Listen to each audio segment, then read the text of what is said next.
is the most powerful and the most expensive laptop from Acer. Let's review Acer Predator Helios 18.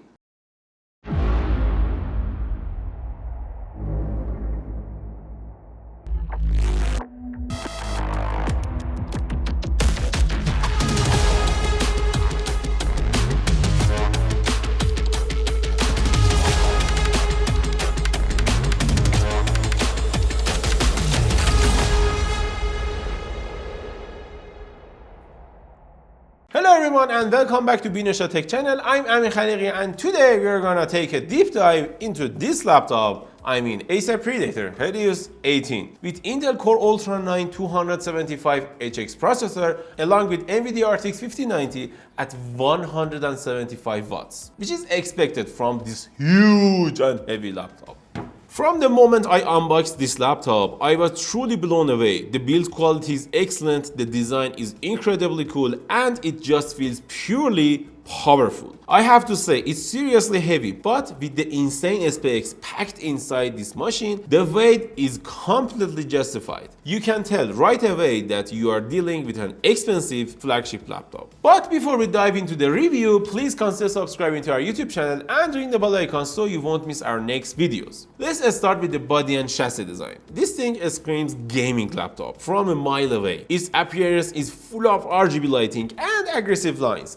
Designed completely for gamers, it has a massive chassis, which is a good sign for a powerful cooling system. When it comes to ports, Acer has gone all out. We have 3 USB Type-A ports at 10 gigabits per second and 2 Type-C ports at Thunderbolt 5 speed, which is great. It means you can get the fastest ports, the fastest USB ports possible on this laptop, which is fascinating. But of course, you wouldn't expect anything less from Acer's flagship. Alongside these, there is high-speed SD card reader at almost 100 megabytes per second and an RJ45 port with an incredible 5 gigabits per second speed and an HDMI 2.1 output. And then there is the charging port. This machine is powered by a giant 400 watt charger that is almost the size of a small laptop itself. As for the keyboard, it feels amazing. Very similar to a mechanical keyboard, it's actually a semi-mechanical design.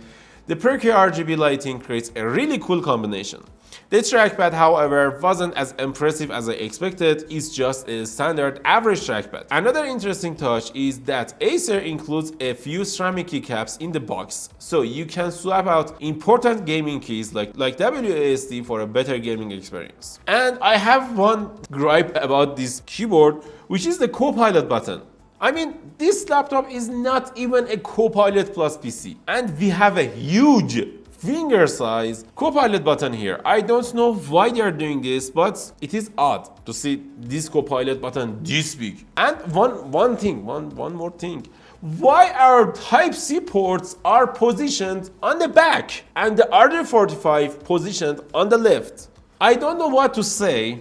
But we have interesting choices by Acer engineers because usually when you want to cable manage your system, you want to put huge cables and ports on the back and little ports and commonly used ports like Type-C and other USB ports on the sides. But Acer did the exact opposite here. And also the weight.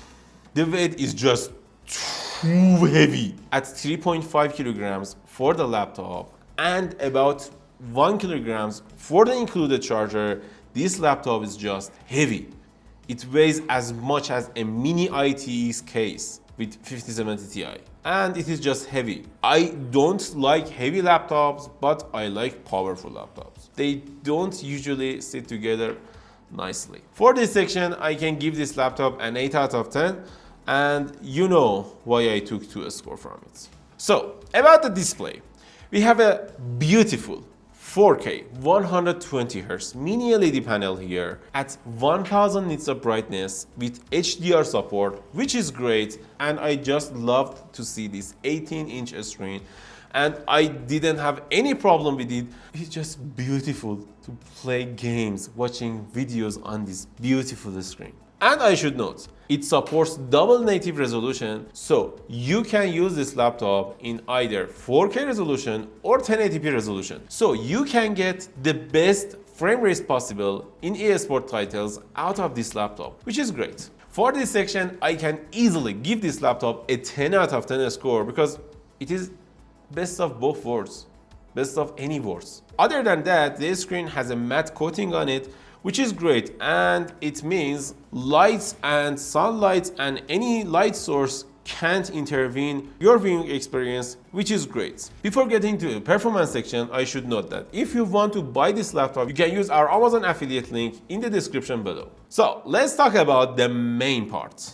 Performance. The model we have here is equipped with Intel's new Core Ultra 9 275HX processor along with NVIDIA RTX 5090 with 24 GB of VRAM and 175 watts of TGP. Alongside that, we have 96 GB of RAM, which can be upgraded to 192 GB thanks to its 4 RAM slots. Just be aware that if you fill all your 4 slots, the RAM speed will decrease to around 4000 megatransfer per second to 4400 megatransfer per second. For storage, there are 3 SSD slots, which is fantastic. In terms of upgradability, this is officially one of the best laptops on the market. Working with it is a real joy. You can feel the raw power. In the tests we ran, it delivers incredible speed and the fan noise was well controlled and almost not annoying. So what about benchmarks? We tested Cinebench R23 in this laptop and we got almost 36,000 scores, which is okay, but we've seen better results from other laptops like Legion Pro 7 or Asus ROG Strix series. We also tested Cinebench 2024 in this laptop and we got almost 2000 scores in multi-core, but again we've seen better results like 2100 scores, and for the single core we got 126 score. In Geekbench 6 we got more than 18,000 scores, which is good, but again we've seen better results. As for the Time Spy, that can show us how well 3D applications and games can work in this laptop, and we got more than 22,000 scores, which is okay. But I have one thing to say. This score is almost the same as RTX 5080 and RTX 4090. Why is that? Because for the 5090 GPU in laptop or in this laptop or any other laptop, almost the same as RTX 5080 in other laptops. The only difference between 5080 and 5090 is the amount of VRAM you get. 5090 is actually 5080 Ti. There is no 5090 in laptop markets. If you want to use the extra VRAM, you need 5090. But if you don't buy it. Save your money. Because there is actually no difference in almost 8 tests we ran out of 10 against RTX 5080. With these numbers, we can say RTX 5090 is the worst GPU to buy this year, which is a bummer because we could get better performance. Please buy 5080 model. Don't buy this model, because in almost 90% or even more, 95% of situations, you don't need that extra VRAM because you can't utilize that amount of VRAM with this GPU. Yes, there is some tests that can show us how well it can perform, like Steel Nomad with 6000 and 3000 scores, or in Blender we can easily see that 5019 laptop can perform better than 5080. But these are some specific situations, and I don't think for these specific situations everyone should buy 5090 laptops. If you are a 3D artist, you will use this extra VRAM. If you are running AI models on your laptop, you will use these extra VRAMs. But if you don't, you won't need it. Just save your money. I think it costs around $500 to $1,000 to get the 5090 model, and it's not worth it. Don't do it. As for Adobe Premiere, we got 3 minutes and 4 seconds of render time, which is a bit too high. We ran the test again and again and we got the same results. So it is the rendering time 3 minutes and 4 seconds, which is a bummer because it is almost the same as 5070 Ti laptops. I don't know why. And in Adobe After Effects, we got 4 minutes and 20 seconds of render time, which is great. As for the SSD speeds, we got 7 GB for the read and 6.2 GB for the write, but it is for the PCIe Gen 4 slot. With PCIe Gen 5, we got 13 GB for the read and 7 GB for the write, which is amazing to see.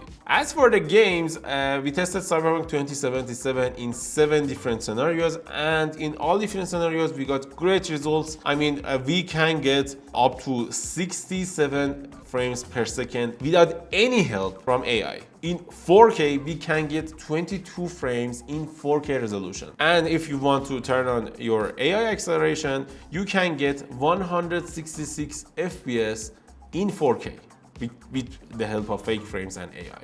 We also tested Rainbow Six Siege in 6 different scenarios, and we got up to 500 FPS and almost 200 FPS in average with 4K resolution in Ultra Plus. It's just amazing to see. We also tested FragMock in 4 different scenarios. For the first time, I think, we hit 1000 FPS in this laptop. 1000 frames per second. We also tested Red Dead Redemption 2 in 2 different scenarios, and we got up to 100 frames per second in average. For the Shadow of the Tomb Raider in 3 different scenarios, we got up to 150 FPS, which is great. In Black Myth Wukong in 3 different scenarios, we got up to 100 frames per second, which is great. As for the Marvel Rivals, we got great results in 4K resolution, which is fascinating to see. And in Call of Duty Warzone, I hate this game because it is not optimized. And I have to say, please fix the damn game, Activision. I loved Call of Duty series in the past, but nowadays I don't think I love it because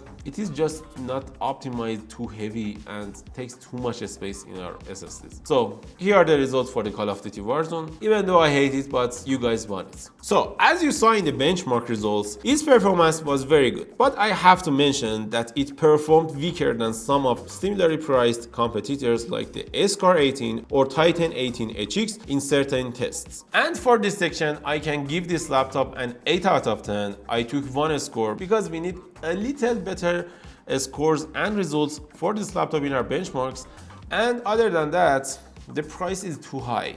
I mean, we can get almost the same performance with $2,000 cheaper or $3,000 cheaper price. This laptop costs around $7,000. $7,000. It costs as much as a used car. So let's talk about speakers, webcam, and battery life. The speakers on this laptop are excellent. The sound output is genuinely powerful and well defined. Of course, we wouldn't expect anything less from a machine like this.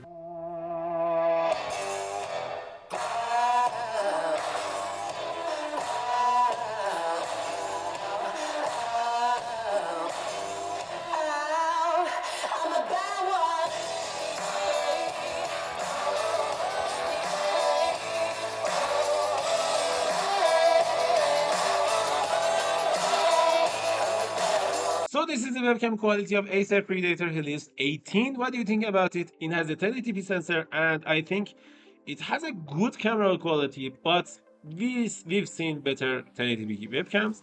And what do you think about the webcam quality and audio quality? Unfortunately, it doesn't have privacy shutter, and that's a bummer. What do you think about the webcam quality? Tell us in the comments below. And now for the battery. It has a 99 watt-hour battery, which is the largest capacity legally allowed in a laptop. But despite this large size, you can't expect great battery life due to the extremely high-end specs. With normal use, you'll get about 3 to 4 hours at max, which is not an impressive number. I mean, with this HX processor and this powerful 5090 and this 4K screen, you can't get better results. And as you can see, we charged this laptop before the review and the battery is running out. So, in my opinion, anyone looking to buy this laptop must have a very specific use case. No matter how you look at it, buying this laptop isn't logical for most people. For half the price, you could build a desktop PC and also buy a gaming laptop with a 5070. That way, you'd have an ultra powerful machine at home and a strong device for on the go. But if there is someone who needs all this power in a single laptop, then this device could be a good choice for them. Even though the competition like Asus Scar 18 or MSI Titan 18HX are in the market right now, because this laptop can support up to 4 slots of RAM and 3 slots of SSD, which is a unique feature for 2025. So what do you think about Acer Predator Helios 18? Do you like it or do you hate it? If you want to spend $8,000, $7,000, would you buy this laptop or not? Tell us in the comments below, and if you enjoyed this video, don't forget to like and subscribe. Bye.